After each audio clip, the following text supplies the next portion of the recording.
দেখো বন্ধুরা, রাতে আমরা কীভাবে কাজ করছি। তো এখন কাজ শুরু করেছি 6টা থেকে, সকাল 6টা থেকে করছি। সকাল 6টা থেকে 6টা দেড় হাজিরি আবার শুরু হয়েছে। 6টা থেকে রাত 10টা অবধি। দেখো দেখো দুজনে মিলে বসে আছে, আর ওই সাইড মিস্ত্রি। হ্যাঁ, আরে দেখো মামুরিং টানছে, আর একটা তামিল সুরেশান না।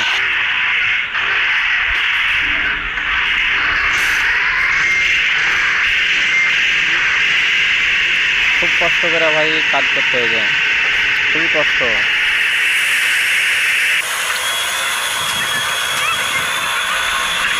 দেখেছো?